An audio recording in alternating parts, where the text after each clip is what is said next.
Welcome to the weekend show with Mediumjay today. Yeah, I'm gonna move this a little bit closer. Today we got a pretty interesting episode today. Uh, in the news, Hasan Minaj, you know, makes comedians all around the globe kind of tuck in their tail with this whole lying scandal that he's been going on, and I was really worried too about this. Right, I was worried because I was like, geez, man, is it, are people gonna start calling Cap for most like comedy jokes, right? Like, oh, that didn't really happen. Oh, because last week I was talking about about how me and my buddies assassinated Biden by mistake. And then carried around his body like Weekend at Bernie's, right? I was like really tripping, like, oh shit, is it a witch hunt for these motherfuckers, trying to get everybody, to tell the truth in their comedy, right? But it turns out his lies were actually very, damning, and they were really like, they weren't really punchline set up joke lies. They kind of were hingent on you to me. It was like very like, it was not a joke, and it was relying on you to the audience to feel sorry for Hasan Minaj, right? And it was almost like trying to get sympathy points. He was going out to get, like I don't know, like with like the woke like people do, the woke activists and stuff. They wear like things that happen to them as a badge of honor, right?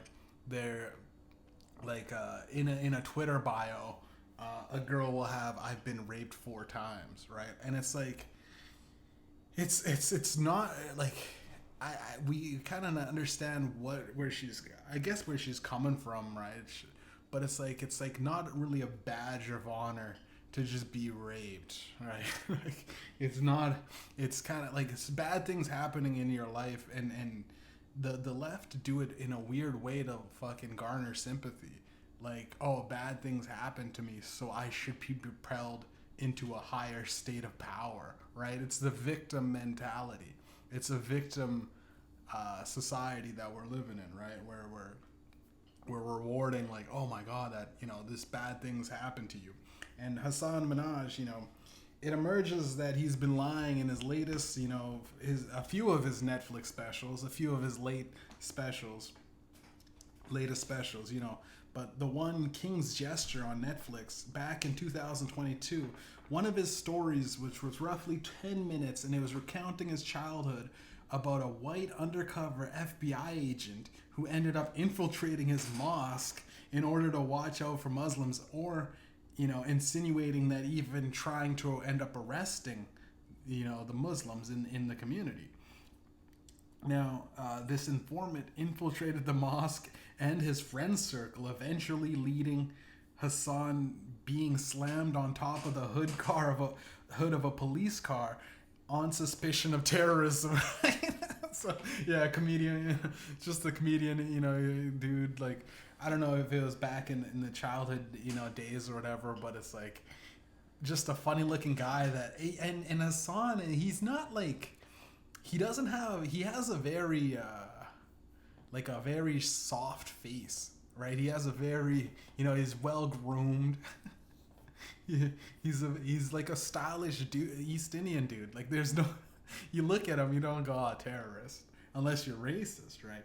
And I guess this is what he's trying to portray, right? The New Yorker was doing an article piece about him and his comedy and his lifestyle, and they did a bit of background research and realized he's full of shit. A lot of his things are full of shit, right? Hassan also goes on to lie about how a mysterious white powder fell on his daughter, also insinuating that it was anthrax, right? In the joke, he kind of, tells the punchline that it was all good at the end or whatever, and it wasn't actually anthrax, but it was a close call and shit like that. But he said in his special, he got some sort of fan mail or something like that, and he opens it up, and all this white powder falls into his daughter's stroller, right? Because you always take your daughter out While you're getting the mail, you always bring your daughter out in a stroller to get the mail, right? Just didn't really, it doesn't really make sense to begin with. And yeah, he opens up all this white powder, and it falls on his daughter's head, shoulders, knees, and toes, right? And he takes his daughter to the NYU, takes the baby to the NYU emergency. And the moment they see the baby, they rip all their clothes off for some reason, and take her away to get treated, right? Now, story's already hard to believe. Story's already bullshit. If anyone has ever been into any kind of, I don't care where you are, and especially in New York, in NYU, the New York fucking emergency's got to be fucking packed brim with people. There's no way that the moment they see his daughter covered in some sort of cocaine powder, you know what I mean, some white powder, thinking it's all all the bullet wound victims, all the fucking broken legs and broken femurs and hip bones, all the elderly thing, all that goes through the side. This little East Indian baby's got a cocaine problem we got to solve, right? It just doesn't make sense that instantly he gets there and they're treated right. Fucking already making it hard to believe, man. It paints a world where emergency rooms are fucking attentive and they fucking service you as soon as possible when you get in there. Try that shit in New York. Just try it. Anybody. Just go down there and douse your baby with some sort of, safe baby. Just pour baby powder over your kid's head and go, listen, we don't know what's going on. This might be anthrax or something. There's no way they'll even look at you. They wouldn't. First of all, strip off her clothes is a weird thing to do to begin with. But they wouldn't even. They would just go, listen, it's fucking baby powder. Your kid's still. If there was anthrax on, she'd be dead. Low key, she'd be dead, right? Minaj himself admits some of these events are untrue, although he claims that the stories that he has stated are rooted in events that did take place. They did. He's calling this the Arnold Palmer of lies or joke telling. And his style is an Arnold Palmer of semi-truth to 70%, his emotional truth, which, already emotional truth. It could be, I emotionally believed I impregnated Rihanna. You know what I'm saying? You can just lay that down. A$AP Rocky, no, it was me. I believe it. You know what I mean? It's my emotional truth. I won last week's Powerball, or I won last week's lottery, Lotto 649. That's my emotional truth. Didn't happen. It's not real. But goes it's 70% his emotional truth mixed in with 30% of his exaggeration or fabrication of that to make it funny or whatever.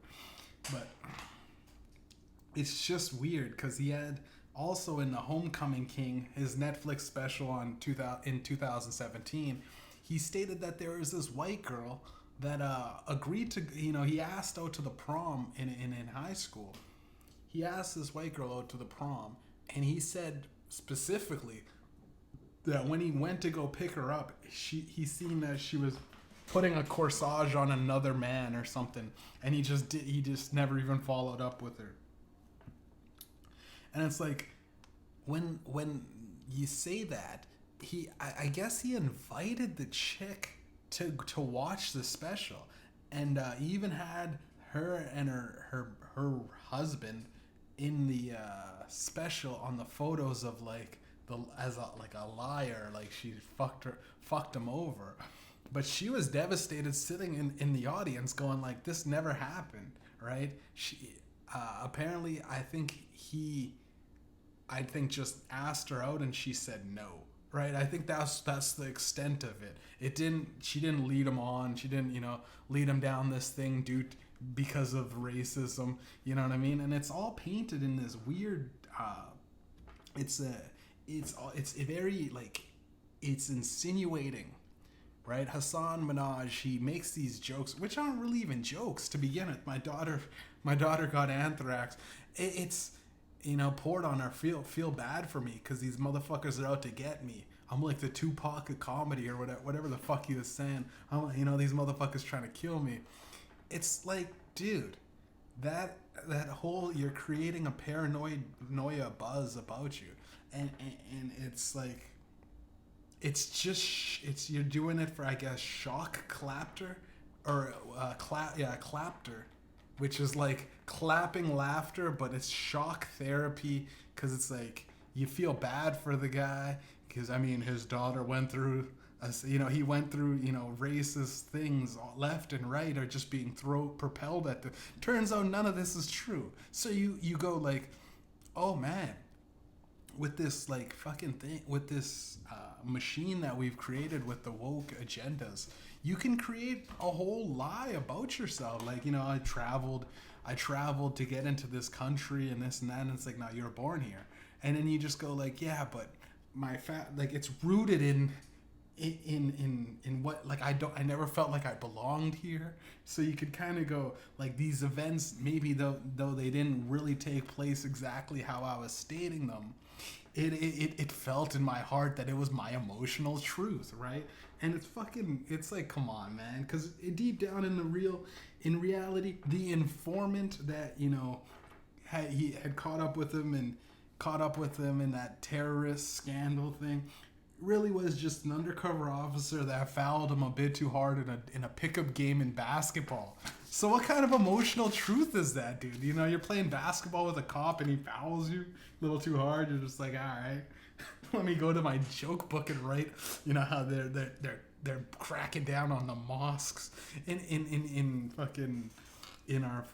our mosque. They're just catching us, our Muslim brothers for terrorism. You know what I mean? He did not receive a letter with powder. He did receive a letter with powder, he claims, right? We never know. But he was nowhere near his daughter when he opened it, right? And so the whole getting his daughter to the NYU, that's all bullshit, right? Hasan calls his style of comedy an Arnold Palmer, mixed with 70% emotional truth and 30% exaggeration, right? Now, I truly believe, like, this is a hit on all East Indians across the board, right? And not because I'm racist. I just like to class my liars all in one big group. Right? Yeah, there we go. That'll hold. I truly believe, though, like, these East Indians, man. Listen. You didn't hear it from me, but you're gonna, I'll say it. They're so passive aggressive, because it's like, yo, once you find out, like, this is New Yorker. The New Yorker is a pretty big publication in news, and he's just like, yeah, a lot of that stuff didn't really happen, but it did kind of, it did happen. It was an emotional truth, right? And it's like, ugh. Dude, it's like fucking finding out Gandhi liked to sleep with underage women, right? And Gandhi was deep down you're like, Gandhi isn't that guy the guy that tried to, bring up the poor, people and the people of color, and it's like, he didn't really like niggas. Gandhi didn't really like niggas, to be honest. He's like, you know what, those dudes from Africa kind of stink, and they're poor, and they deserve to be in sticks and in the mud, in huts with sticks and straw. That's what he was saying. He was unfiltered shit. He was like, yeah, those niggas, I don't really like them. The Negro, baffles me because they're just so dumb. That's what he was saying. That's what fucking Gandhi was saying, man. And he's like, yeah, I'm gonna go sleep with some 13-year-olds now, and that's just what it is. He was like, I was sleeping with and you think of him as like some, arbiter of like change and abolishing racism. But no, the fucking East Indian dude just hated niggas, man. That's just it. He just hated niggas, man. It was craziest shit ever, man. And I truly believe, like, a lot of these East Indians, they're very good at, doing the Hasan Minhaj infiltration of, like, feel bad for me, right? I'm, an arbiter of, like, trying to help, abolish this racism, and we want equality and justice, and behind the back they're just, they're shelling out lies here and there, and they only, you ever notice, let's be real, you ever notice, business, you know what I mean? Business with you never see an East Indian dude sitting in a suit with another white dude or a black dude or any other color. It's just all East Indian dudes. It's all he's, even at their weddings. You know what I mean? You go like, okay, you have one friend that's white or black or Spanish or any other race. No, the motherfuckers. You have their weddings. It's all just maybe the workers. You know what I mean? They get a couple white dudes to work to feel like a king. Get a couple black dudes to work for. Get a couple Mexican maids or whatever. But if in general, they just all. I think in my life. And I worked at 7-Eleven once, right, for 3 months. But I remember, man, like all of the owned, like Circle K's and 7-Elevens, right, owned by East Indians. They only hire them. They only hire their own, right, which is fucking very racist. So it's like on the outs, and it's, you know, it's the. I think of it as like the 8-armed. Elephant, right? Like the appearance, their god Ganesh. He's a passive god, right? He's a passive, like, you know. It's like, I don't want, you know, a pacifist is, you know, leaning towards not war, not fighting or anything like that. But in the community itself, they stick together and they make sure that they don't include any other races in it. So it's very right. It's like it's sectioned off, right? You'll never, you know. You'll never, and the arranged marriages is a big thing too, right? It's very big. Now, this gets me into my incident that I had earlier this week. Well, like last week, I guess, because this is the weekend show. So last week, I had this fucking, like, I was driving, right? I was driving in a truck, and I get to this stop. I'm at a truck stop. In a small town, right? And I fucking was breaking my diet. I had a little bit of a cheat week this week, so I started off heavy on Monday. I ate like a bag of chips, a whole fucking giant bag of chips. What did I have? Like some, I think I had some fucking garbage, like little chocolate cakes, like those little Hostess cakes, something like those little chocolate cakes. Oh no, and then I had a Burger King sandwich. I had a fucking big, the Roadhouse King burger, you know, with the onion rings drizzled on top. So, you know, your stomach's all fucked. That's what I had, like, basically for breakfast or lunch, right? A couple of sweet pastries, you know, a big bag of chips. The Roadhouse King burger, which is fucking, it's like an $11 burger at Burger King. For people that don't know, it's got bacon, cheese, double patty, thick patty, you know, and then 2 sides of cheese, plus drizzled with onion rings and a lot of bacon and shit. Eat that motherfucker driving. Got to the truck stop. Then I ordered a large pepperoni pizza. Oh no. Was it a pepperoni pizza? Or was it I don't know if it was a pepperoni pizza. It might have been a Meat Lovers. That I got a large Meat Lovers pizza, right? Now, I ate that motherfucker in one sitting because I was listening to the Joey Diaz tremendous the Joey Diaz book, right? A fucking hilarious book, by the way. I listened. One of those listens on the audiobook. I couldn't stop. Like I finished it in like a day and a half, right? And Joey Diaz is funny and it's fucking life story. I recommend it if you guys don't even really know the guy, Joey Diaz. He's funny podcaster, comedian, even movie star. Crazy life story, man. Crazy life. The crazy shit that he's been in. But I was listening to that and I was just gnawing on my pizza and I ate the whole motherfucker. And I was like, oh, you know what? Immediately after I ate the whole pizza, I was sitting back going like, I should not have done this.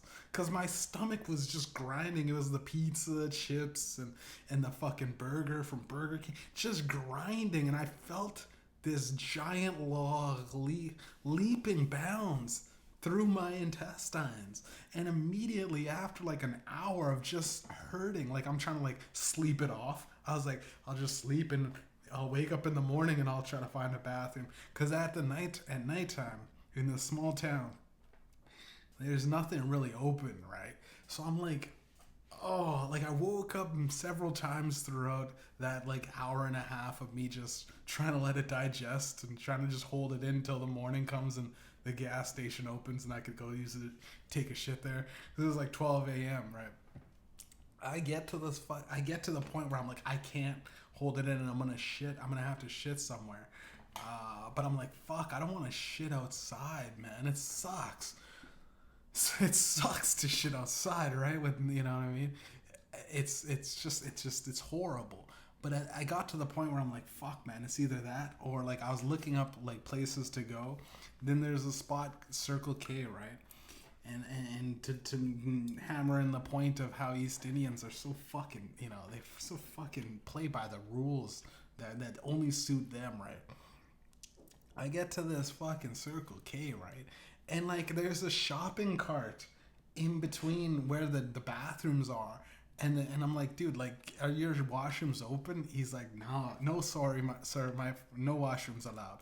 And I go like, dude, I have to take a shit, like really badly. And he's like, sorry, no, in this whole city, in this whole town, no washrooms. And I go, why is that the rule? There's no washrooms past 12 o'clock or past midnight. And I go, like, why is that a thing? He goes, well, people like to sleep in the washrooms. And I go, dude, listen, man, I can guarantee I'm not going to sleep in the washroom. I'm not going to I got to really shit. You know what I mean? And if you don't believe me, I'm going to just shit outside, right? I'm going to like literally shit out, just like, you know what I mean? Just like what you do back home, motherfucker. I didn't say that. But I wanted to. I was just like, yo, I'm going to shit outside. I literally can't. If you're saying I can't shit in there, and I'm like, look at me. Like, I was dressed. I had a polo sweatshirt, fucking, my work boots on and shit. Yeah, I'm not the type of dude to fucking sleep in a washroom. And I got a fucking, a truck, outside in the parking lot of a gas station, chilling there. It'd be very weird. It's a lot less comfortable. It's a downgrade. And this guy's like, dude, sorry, sir. I don't know what to do. My friend, I sorry. It's always that shit, right? And I go, dude, I am going to shit on out in the back, on your fucking thing, and your boss is probably gonna make you clean it. That's what I was like, yo, that's what's gonna happen because you give me no alternative, right? It's like, I'm sorry. I'm like, dude, I had a shit. I'm gonna shit, and I looked him in the eyes for like. Because I was taking like a bunch of those napkins, napkins for the coffees or Slurpees and shit. I was just looking him in the eyes, and the guy literally looks away, like he's looking away like nothing, like he's just like, oh no, he doesn't even want to address the elephant in the room. And I'm gonna shit on his business, right? On where he works, dude. So I take a bunch of these fucking napkins, and listen. I don't know for the people that haven't had chips. This is chips for breakfast. For lunch, a giant fucking one of those fucking big hefty burgers, with onion rings drizzled on top of them, like legitimate onion rings, right? The onion rings you get at like a carnival and Burger King. Those are fucking fluffy onion rings, and then a giant pizza, as a nighttime snack. I don't know if you had that, but once you have all of that to combine, your body, like, it propels that shit out so fast. Because it's like, yo, dude, this is like, you got like 4,000 calories festering in you. You got to take it. You got to take it out of you. You got to get it out of you. I'll tell you, man, I had to shit so badly. Like, but it was so uncomfortable, the outside, hunched up on a business. And I'm like, I seen the camera on one side, I seen the camera on the other side of the building, so I went right in between the cameras. So I'm like, there's no, because it was like a little bit of a place to shit, and I'm like just sitting there going like, man, I gotta shit really badly, but it's not like it's awkward to get the footing, if you're hunched down. It's like when a girl has to take a piss outside. It's weird. She does a weird crouch thing. I was doing that with shitting, right? Trying not to get any on my pants or anything. And I ended up shitting. It was like a golf ball size, not a golf ball. I'd say more of a baseball size shit followed up by like, it ended up looking like an egg almost, right? An egg with the yolk. And it all just came out at once. It was just a giant shit. And I was like, wow, it's pretty nice. And I took you know, I used like half of those napkins that I used to just wipe up my ass. I was like, you know what, that wasn't that bad. I was thinking to myself, like, yo, that was a pretty good shit to have outside. It came out all at once, right? It wasn't like a, you know, drop here, drop there. You know what I mean? It wasn't like the liquid shit running down your leg type shit. It wasn't that bad. So I was like, man, this is a pretty good shit, right? I brought twice as much napkins as I needed, right? But I was wiping my ass and I was like, some kids came by on bikes, so I'm like, I didn't get to, you know, I walked up, you know, hiked up my pants, acted like nothing was happening. I just kind of give the shrug to the kids outside. There's a giant shit just right by the building, right?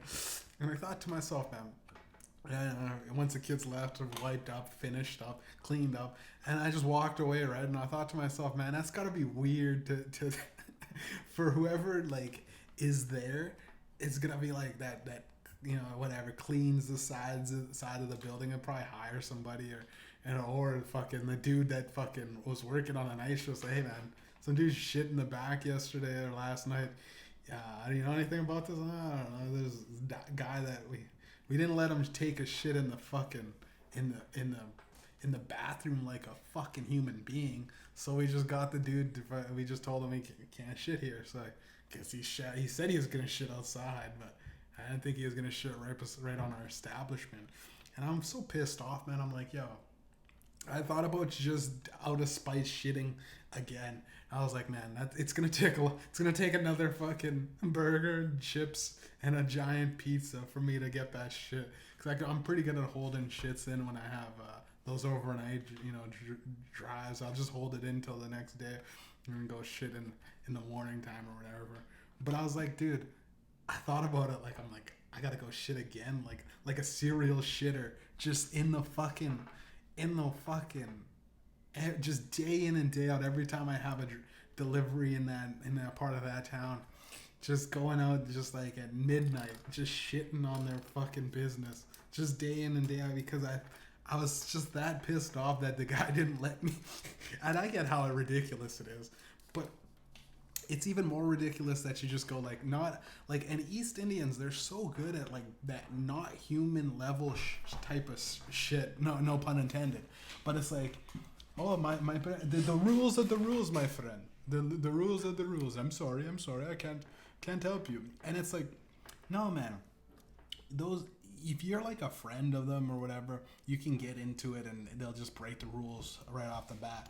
But it's like, and it's so shitty when they just don't even treat you like a human being. Like, no, because like there's like, I don't know, a couple of fucking dudes that just homeless dudes that ended up sleeping in there. So it's like they ex-nay the whole thing, and it's like, it sucks that we fucking really like, if one or two people fuck up the rule, right, then it's like you just reverse it so that nobody can have it. It's basically like you saying, well, yeah, it's like saying at any given point, right, oh man, someone hurt me, so I'm never gonna trust anybody again. And it's like, nah, man, there's a couple dudes that sleep in the thing. You can gauge who's gonna sleep in your washroom. Chances are they're people that look like they need to sleep in a washroom, right? It's just ridiculous, man.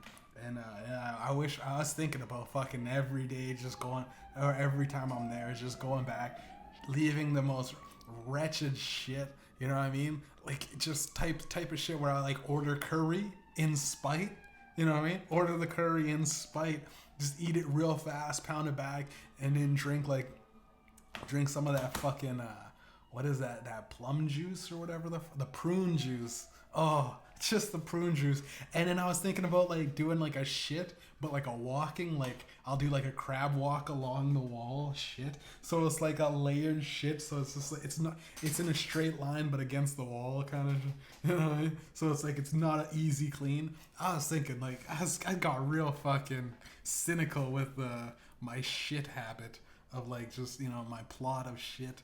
Just because I was like, man, this cocksucker, they really do bring in India to wherever they go, right? Like some people adapt to their culture. Some people, you're from Mexico, you get to America, and you adapt to the capitalist society, and you stop celebrating Cinco de Mayo or whatever the fuck I'm talking about. These motherfuckers really do make you fucking shitting. I was shitting in the streets, guys. I was shitting in the fucking streets, dude. It was fucking sad, man. It's sad. But moving on. Russell Brand, another comedian. He's taking headlines away from Hasan and on all his lies, right? With the allegedly Russel Brand is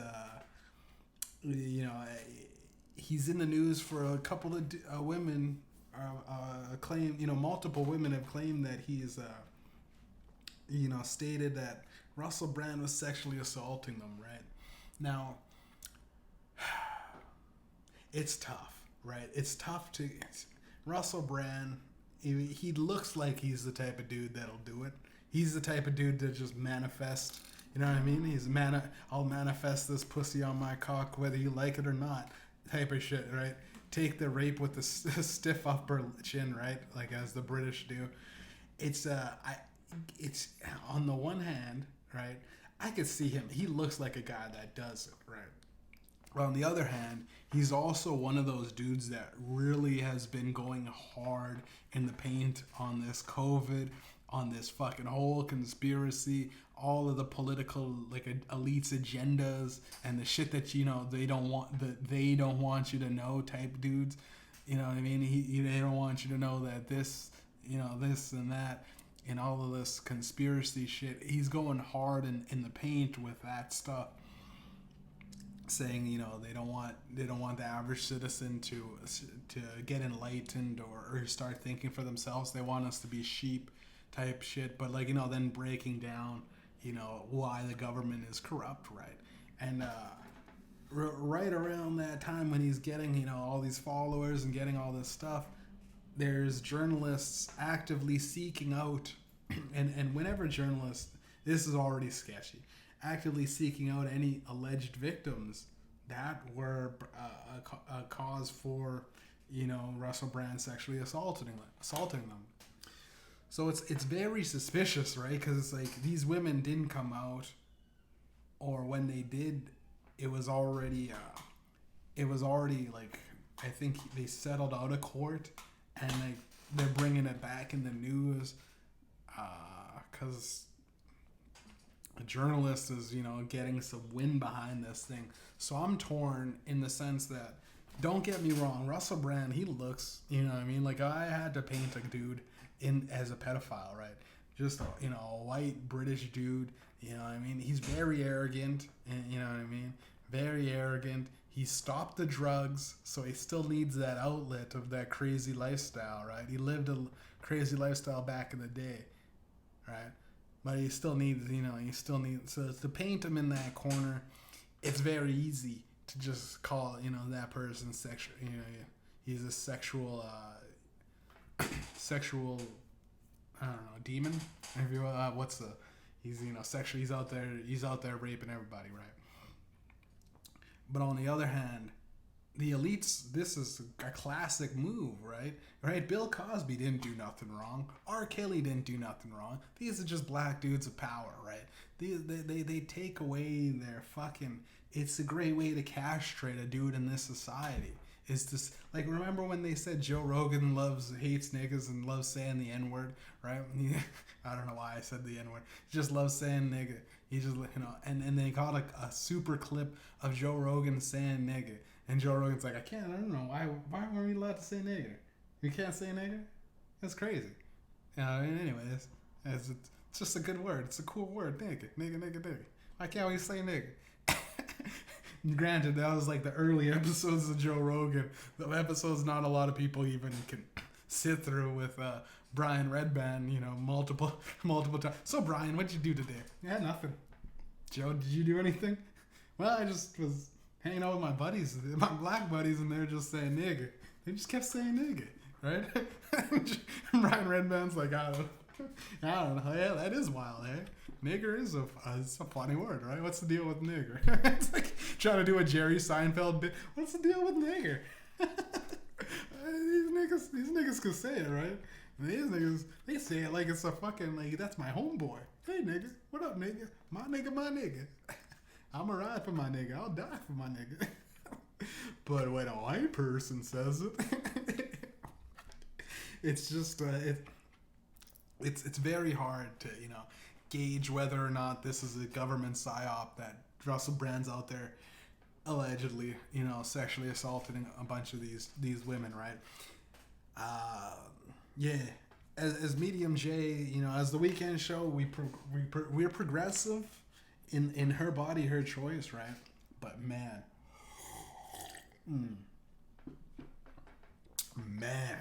these women really do like fabricating the truth, right? You have a good night with a chick. Oh my gosh, oh my god, this is a good night. And it's not all women.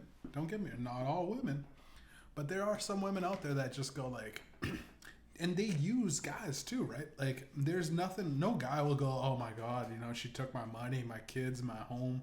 You know what I mean? I was raped financially. No guy goes to a journalist. You know what I mean? No guy comes out and says, well, she was fucking around with my best friend, right? And when she would get drunk, she made me go down on her for hours, right? Like that's a form of sexual abuse. Don't get me wrong, but no guy's gonna go, oh, poor me. Nah, I just had to eat her pussy out, right? Guys do bad jobs, right? Guys break OSHA violations at work.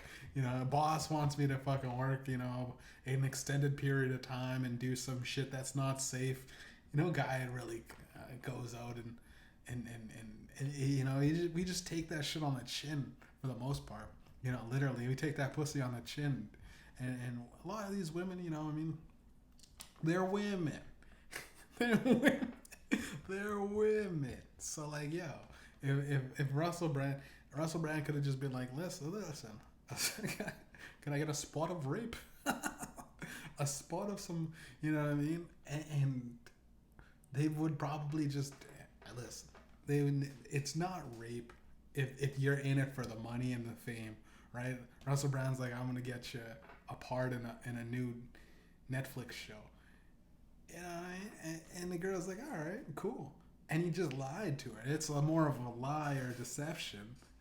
I'm backing myself. I don't know why I'm trying to defend this. I honestly, this is terrible. This is a horrible, but I would say Russell Brands, and with British humor, you can never tell if it's a joke, right? You can never.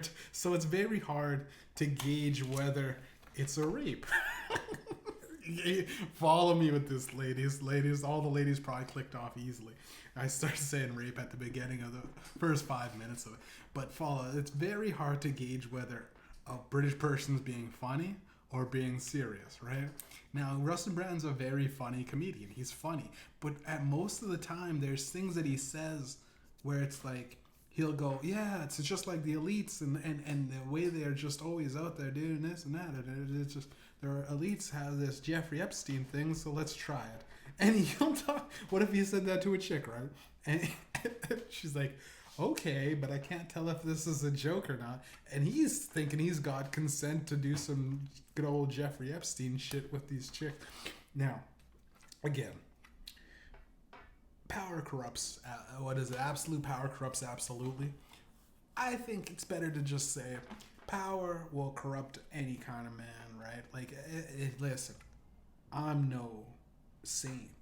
If I had power, right now, if I had power, listen,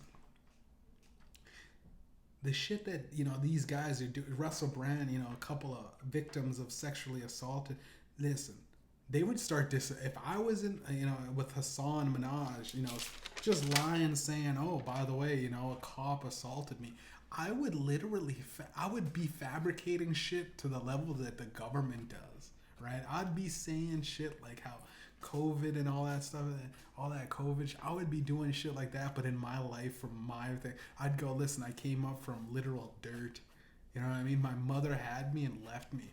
You know what I mean? She left me in the hospital. I'd just be lying on my ass, and I'd be like, when any girls come out and say, "Oh, he sexually assaulted me," even if it wasn't true, right? Which is, I mean, I'd be one of those dudes that just pays women off anyways.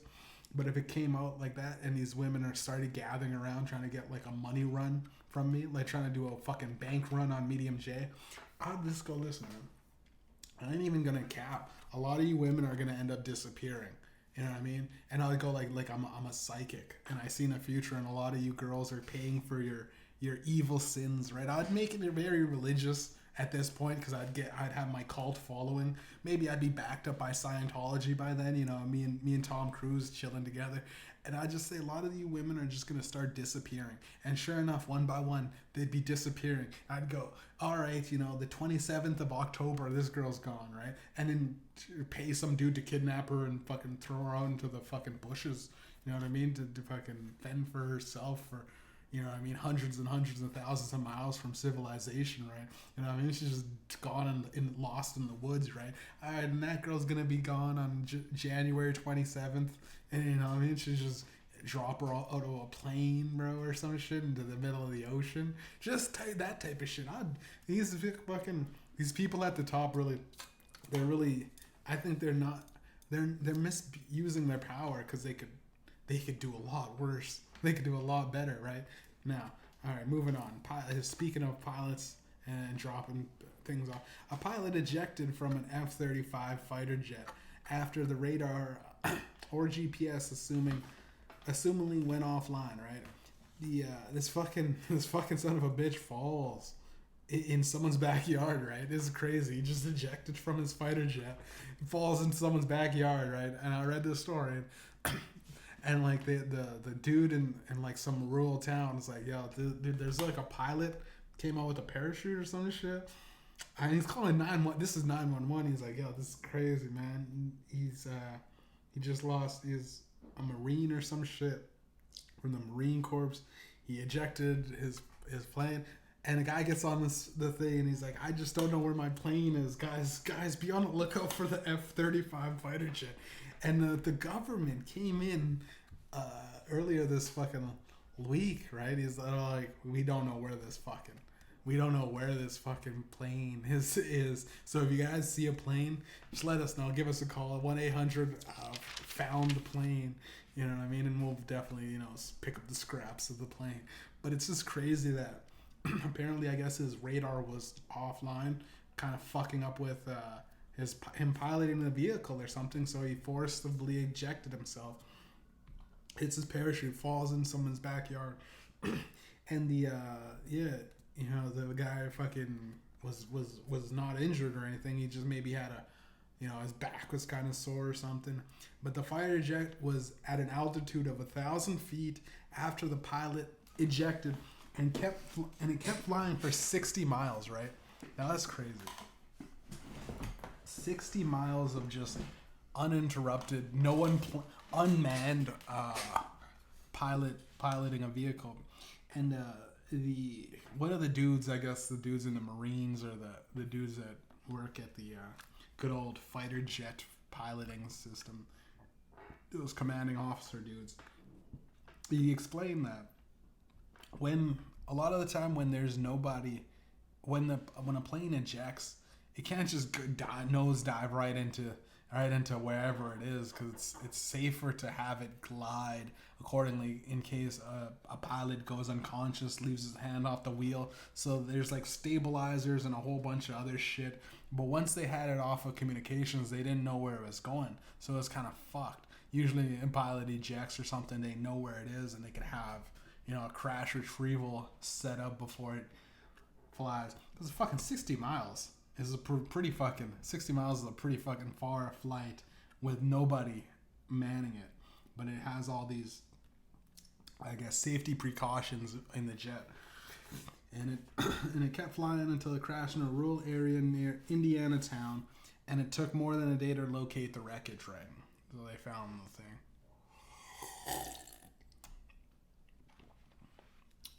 I just think it's fucking wild to have like the government going on about, hey, listen, we don't know what happened with this. We don't know. We don't know what happened with this plane, guys. If you've seen guys, we lost the plane. If you see a plane, and there's all these memes on the internet, so many memes about if it landed in my backyard. Here's what I ain't telling the government shit. I got a new fucking F-35 fighter jet. It's like a fucking, what is it, an $80 million plane or something like that. It's like a million something plane, tens of millions. It's like hitting the lottery. If that shit flew into just landed perfectly into your backyard in some, farmer's fucking place. It's like, yeah, just throw a tarp over it. I didn't see shit. Let the heat die down like it's in Grand Theft Auto or some shit, and just fucking, now you got a fucking plane. It's like doing the plane cheat code, bro. It's crazy how they just let a fucking plane. And it's not even clear as to why the pilot needed to eject.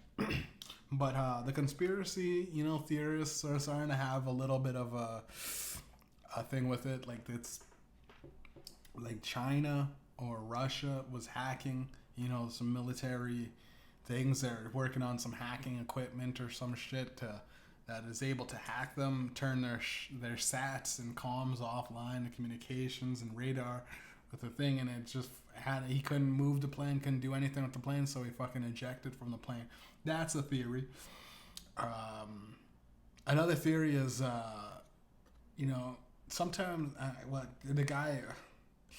the guy fucking was off radar, lost communications, and said, "Fuck, I'm not dealing with this. Like, fuck this, I'm going home." Eject, parachute. Fuck.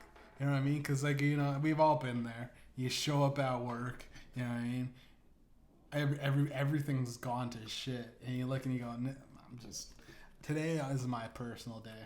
I'm not, you showed up and you're just like, yeah, I'm going back home. Right? It's a little harder to do in a fighter jet. You just hit that button, let that shit cruise around and crash into a backyard or something. Again, there's many theories surrounding it. It's a weird thing when the government comes out and says, "Listen, man, we're looking for a fighter jet. Have y'all seen it?" No, it's not. Okay, moving on. Moving on from that. It's fucking crazy how incompetent they could be, right? The government could be.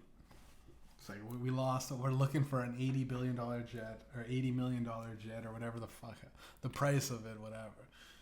Yeah, have you seen it? It's like on the missing milk cartons, a picture of a fighter. Have you seen me? It's fucking stupid, man. All right, moving on. The Canadian economy is headed for a rough patch, right? The Canadian economy is headed for it's a bit of a rough patch, right? Growth has already slowed considerably. Inflation remains on an upwards trajectory with no end in sight, right? Now, Peter Armstrong from the CBC News states that the pain households are feeling are only going to get worse in the future. For a while there, the economy proved more resilient than expected. The Bank of Canada's interest rate hikes piled up one after another. Even so, the jobs market was booming. GDP continued to expand. But economic pain was inevitable.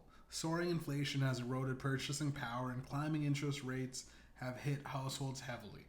Economists have found cracks in the data, and the cracks are expected to grow. Right? We are on track for meeting the technical definition of a recession. Francis Donald, the chief economist and strategist of Manulife Investment Management, says that we should spend less time debating what to call this downturn and focus more on how it will affect and impact the people. Even if there are technical factors that avert 2 quarters of negative GDP, this economy will feel like a recession to most Canadians for the next year. She told CBC News, there are several factors to detail how bad the economy really is. First, it usually takes a year and a half for the full impact of interest rates to change and to get absorbed into the economy. The Bank of Canada began its grueling rate hiking cycle 17 months ago, which means the fastest, most aggressive interest rate hiking cycle in Canadian history has yet to come. So like if you have trouble struggling with bills and paying for groceries, or your day-to-day rent and shit like that, like just day-to-day expenses. I go into like stores nowadays and I'll just buy one or two things going like, Jesus Christ. Like I'll buy a chocolate bar and a drink. It's like almost $10. $7, $8, $9, $10. I'm like, fuck, man. Like this is ridiculous, right? So if you're already feeling the impact, get ready, buckle down, because this is only going to get worse, right?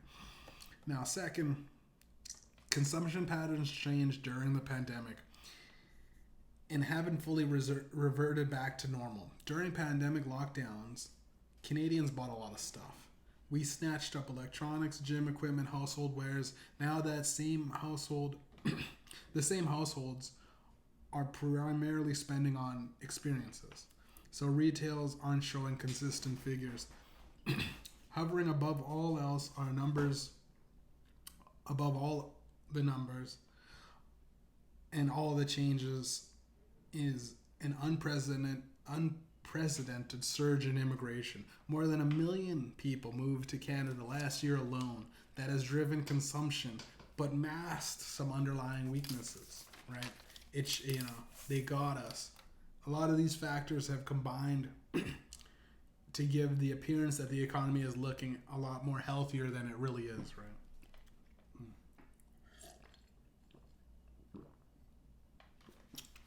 Now, we can restore the economy if we need to by just simply lowering interest rates. But that's not going to happen. That's not going to happen. The banks are like, nah, man. Nah, fuck that. We're making crazy money, right? We're making hand over fist money right now. Canada's leading low-cost everything change store announced its profits have jumped up 27% in Q2, which is the downtown, and that's and that it expects its growth to double this year, and it's Dollarama, and it sells non-perishable food at prices often 25% lower than what typical supermarkets charge. And when you're trying to combat inflation, it's a great alternative to chain suppliers, right? Or chain supermarkets. Now, Simple's newsletter, TLDR, explains that the Financial Times have pointed to poor productivity as a major cause, noting that in an hour, a Canadian can produce 70% of what an American can, which explains why Canada has been deemed America's wife instead of its typical little brother, right? We're just the wife making 70% of, Canadian, Americans, fucking, whatever. Trevor Tombe, I'm going to call him Tombe. Trevor Tombe, an economics professor at University of Calgary, has stated that the issue isn't that Canadians aren't hard workers or working hard. It's that the goods and services we provide aren't sought after as those offered by other countries. We don't really have an innovative, global growth-driven company like the U.S. does with Apple, or Germany with Volkswagen, or Taiwan with TSMC. The big reason we lack such a company is Canada isn't the best place to have a brilliant idea. Yeah, I've heard of that. I live that every day. All my brilliance, and people just go, get back to work, right? Get back to work, you whipping boy, right?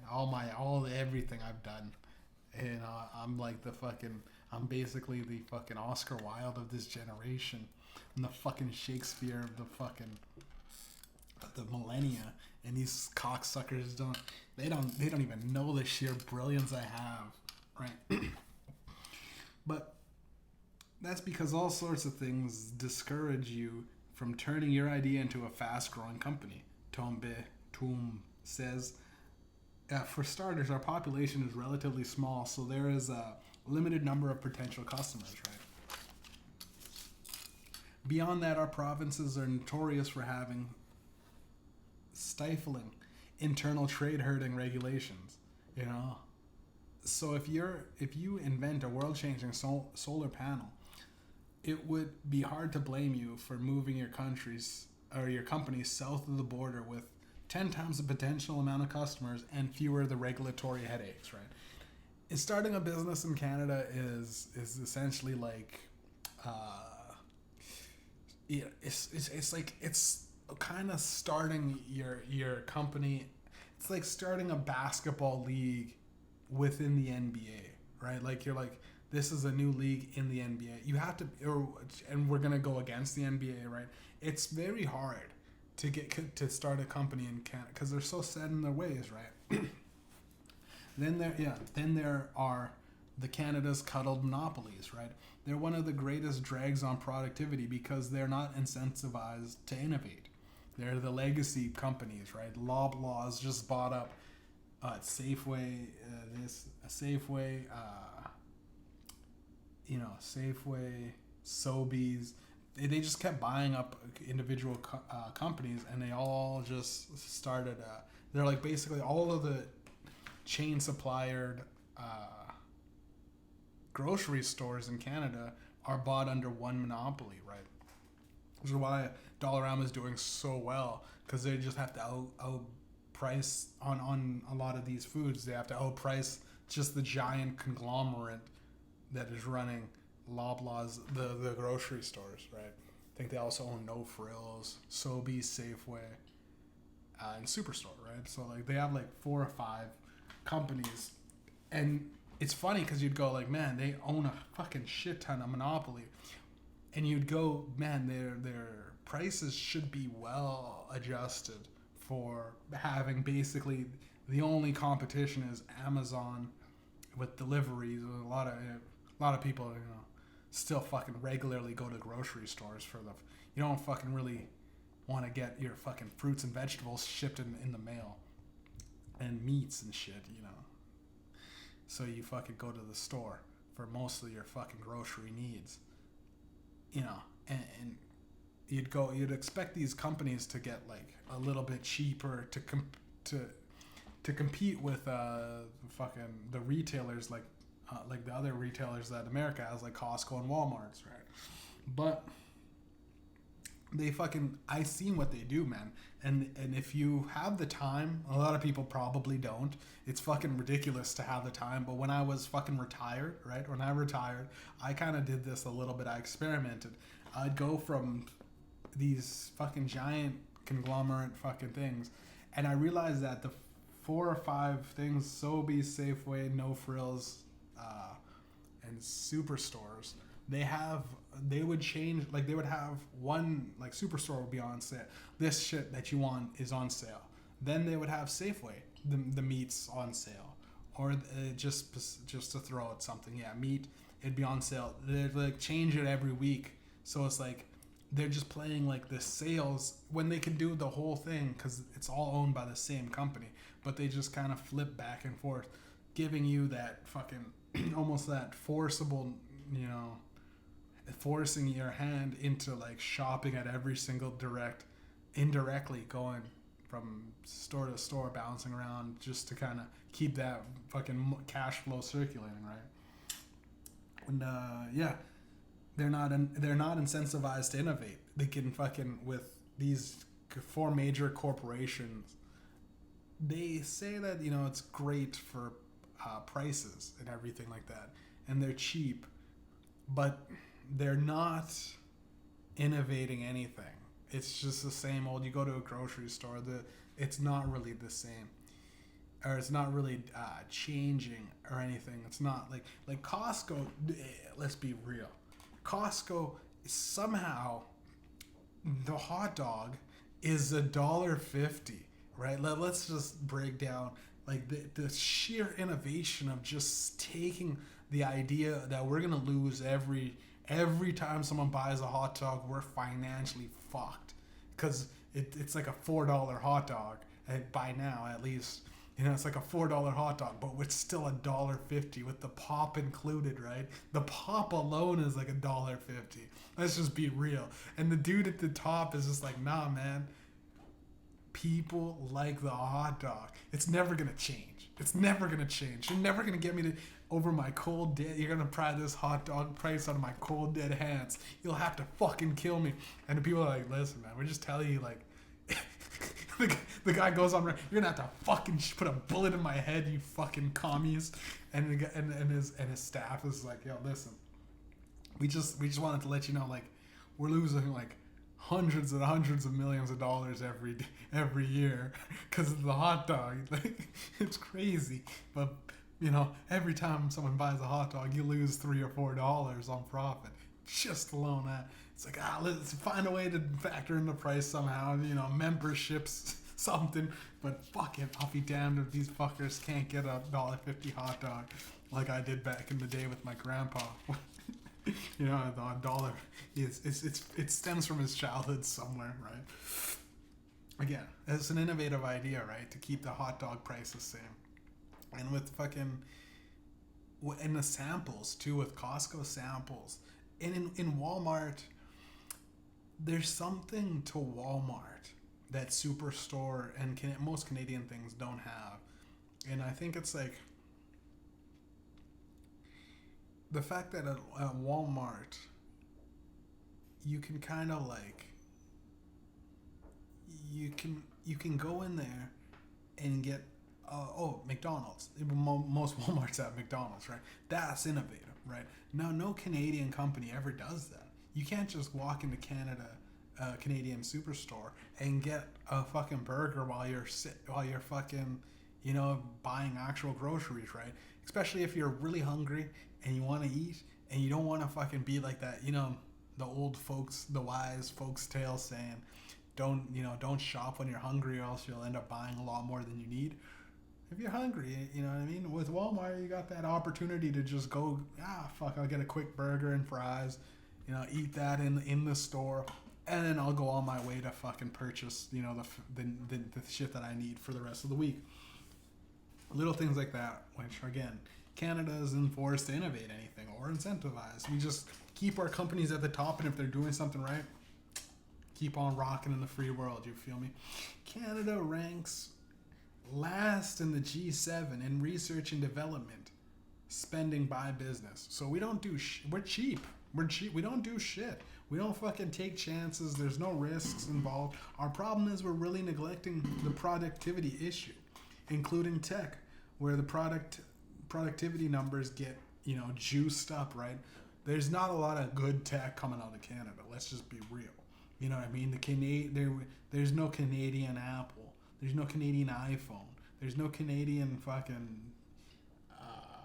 Microsoft. There's no, you know, we're not making the greatest things. So whenever you want that new phone or that, you know, the new Samsung, whatever phone, or that new laptop, or say a microphone and, you know, a camera, you know, for recording podcasts, you're getting it probably from either the States or China or another country, right? And with tech, the money is fucking, like, you're spending hundreds and if not thousands of dollars on like little tech gadgets and TVs and, you know, video game systems and shit.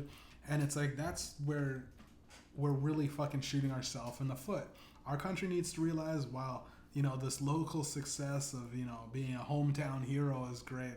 We truly need a company to go worldwide with this success, and we need something that, like, every fucking, like, worldwide, like, every other country looks to and goes, yeah, that's, and it may not be fucking tech or anything like that.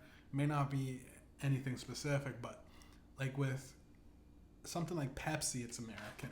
You know, Coke is American. Canadians, we don't have any product that really is truly worldwide.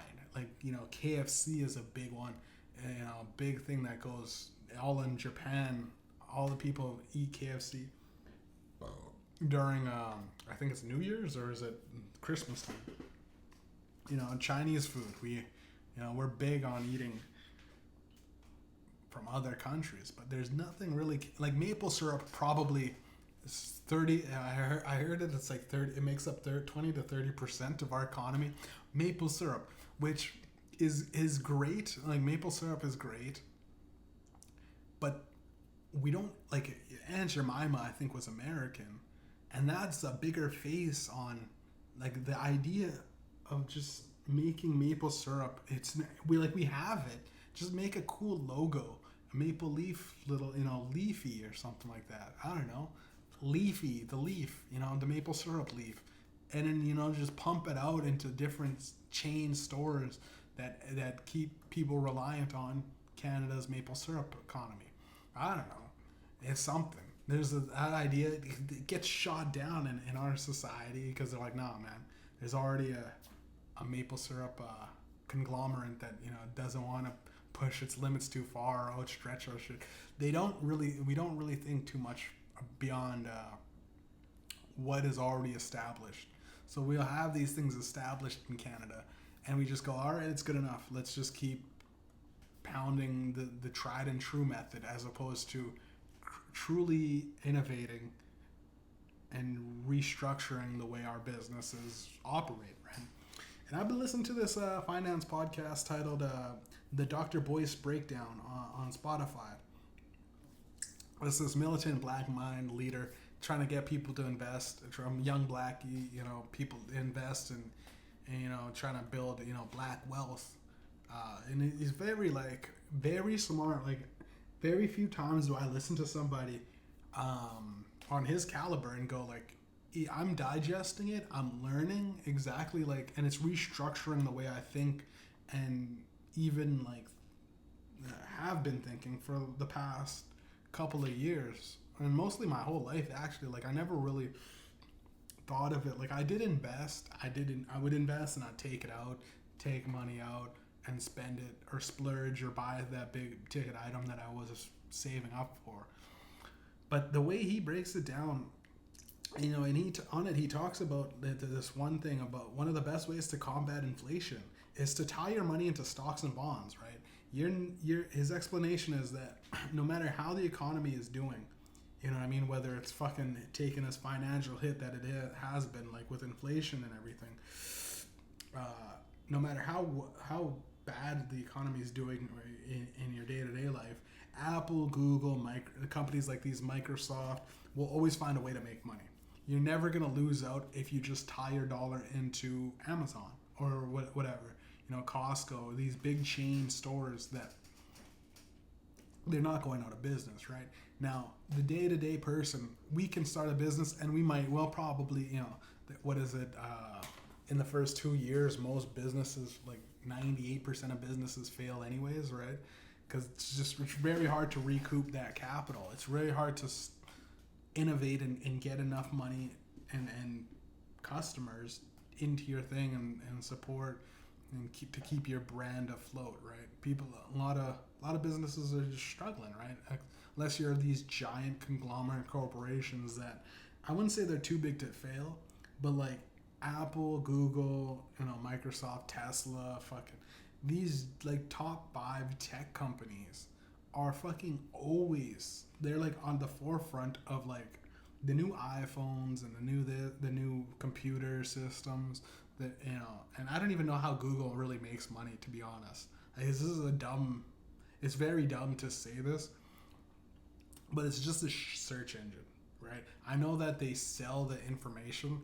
Every time you search for something, that gets back routed under your personal information, and it's okay, well he's searching this week. He's been searching for this, so you can target ads based on this, right? All right.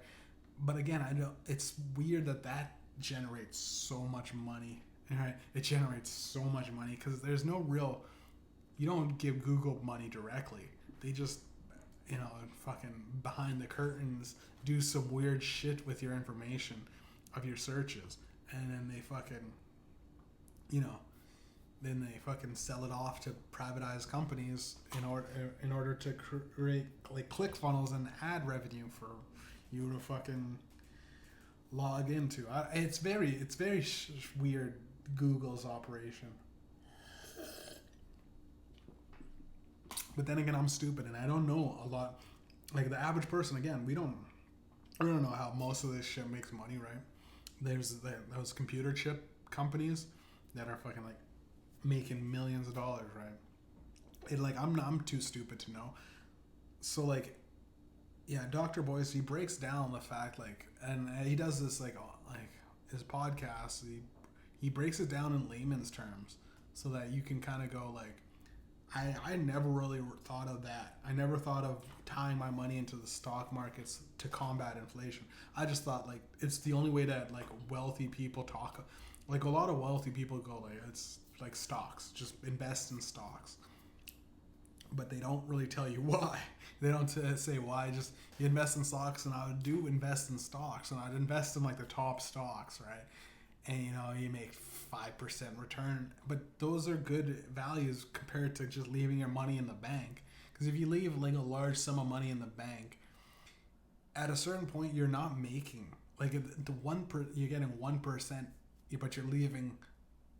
You have to leave a lot of money, but even then they don't give you 1% anymore. I remember when I was a kid, that's what a savings account would give you 1%. But that's fucking long gone. It's like fucking 0.01% or 0.1% of interest will accumulate. So you have to get $1 million. You have to put $1 million in your bank in just a regular account and get 0.1 or 0.5%. You're looking at like you're getting 50K back, but that's a million. You got to think not even 50K. I think it'd be $5,000 or it's such a, you have to put such a ridiculous amount for them to give you back money. And yeah, it's a lot smarter to get government bonds, fucking, and invest in stocks yourself. And if you don't really know how to invest in stocks, it's easy. It's pretty easy. There's a lot of things like Simple I was talking about. You can invest in and I'd say just with these apps now, they're so fucking innovative. Like they'll break down the top earners of like this week. They'll go like this is the top earners. You can just go fuck it. I see fucking maybe Apple took a dive this week because they fucking just released their new phones and or they're just about to release their new phone. So there's the speculation and the I don't know. I don't know exactly how stocks work, but you can go like if it took a small dive, it's best to invest low, let it rise, right? That's if you're playing day traders. But if you're fucking going on for the I'm holding till I die type shit, fucking you can't really miss if you're taking the top 10 companies of any sector and just going like, well, I'm gonna invest in this. I'm gonna invest in like the top fucking weed cannabis stores in my country. Invest in the top fucking agricultural development fucking things in my country. I'm gonna invest in the top in the world, the top tech sectors. I'm gonna invest in the top real estate planning things. You can't go wrong if you invest and you hold it for years. Dr. Boyce also breaks down that become financially free is all you have to do is figure out how to make $5,000 a month, which is fucking genius.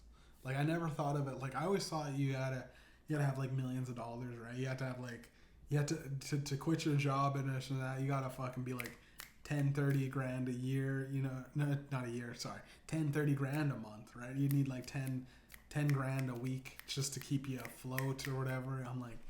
But if you have a business and it's a small business and you're making $5,000 in a month, which is it's pretty hard to just do that while you're working. But it's a lot harder to find a $5,000 a month job and work your ass off for the rest of your life. And then when you quit or die, there's nothing that's gonna generate that. But you can build something that gets revenue $5,000 a month, and you'll be financially free from able to get a job or from being forced into getting working for somebody else or for a corporation, right? And I want to tie in that, like, if you invest, like, it sounds fucking like not a lot, but if you invest like 10% of your paycheck into an RRSP, and on the back end, you know, you put that same, you take 10% and you put in the stocks, you're essentially splitting 20% with your hands on with yourself stock and then RRSP or some sort of bonds or government whatever's. You're getting you're getting 20% forced into savings essentially, while also maybe 5% on the back end you're just putting it into a bank for whenever shit pops up. Because dude, the fucking bank fees and this and that, if you look at, there's certain cards, like in certain banks, probably even in your city or countries, that will forcibly get you to not pay any fees just to get you in the door. The smaller banks, they're not these giant banks, because the giant banks, they fuck you, right? $16-17 a month on your fees, and that's not if you go overdraft or whatever, or if you make charges that you with insufficient funds fee. It's fucking gotten to like past $40, 45, 50, $60. It could be ridiculous fees, and if it's more than once in a month, you're looking at hundreds of dollars that you're just blowing out of thin air, just disappearing from your bank, right? And it's your own bank doing it, so you're getting. But if you calculate just that alone, the 10, oh no, sorry, the 15, it's like 16.99 for my bank fee. So if I think about that, that's 160, almost close to $170, and that's in 10 months. So in about 12 months, it's closer to 170, 16. It's about $200 something a year just to bank with my bank, right? Now, if you have, there's this card, and I'm thinking about doing this. I don't know, like, the only thing that's stopping me, I think, really is the fact that I'm kind of lazy. But I got this Simple card, and the cash card, it fucking incentivizes me so much more than my actual traditional bank, in the sense that, like, if I think about it, I'm gonna do one thing. I gotta talk to my bank that I have right now, and I just gotta go, like, if they can give me a good sound financial planning advice on just to build my credit back up and get a home in the next whatever couple of years, and I'll be sitting on some land that I own, then I will fucking go to the traditional bank route. Or they can give me a good APR or whatever the fuck percentage on interest for the mortgage. They can hook me up probably better in that regard. So, but this card that I have, it gives you 1% cash back, or on like stocks, and or it'll give you in like Bitcoin. It'll get you in shit like that. And I know, like, a lot of things, like with Bitcoin or stock things, or with these stuff, it sounds like scams. But man, I fucking spent like maybe $100. I started using it this weekend, and I spent like $100, groceries, laundry card, getting some food or whatever. And I'm looking at it, I'm like, fuck, I just got like $1 back, right? Now I thought about it. If you fucking typically spend in a year probably 50, 60 grand, I mean, like, most people are living paycheck to paycheck. We're spending thousands of dollars on everything. You let that go, the money fucking, though, to get 1% back on 50 grand, that's $500, right? That's a lot of fucking, like, a $500, check, or putting it back into your stocks, and it might even be more with the money accumulated from stocks. So I'm like, man, I'm gonna keep using this card, right? It's so much better than just letting 1% of your cash go, right? And just little things like that. If you keep being, I guess, you gotta open your eyes to, like, these things. Don't be hesitant in saving a buck, right? There's nothing wrong with living your life like a Jew. it's saving money, and especially now, like with these hard times and the economic fucking, it's, they said it's only gonna get worse, right? And anybody that has a better way to, or maybe even more eye-opening fucking hustles or whatever, like little tiny things for people to save money, you know, let us know in the comments section, right? I think also if you're looking to save money, right, on like plumbing, you just shit outside of a fucking Circle K, eh?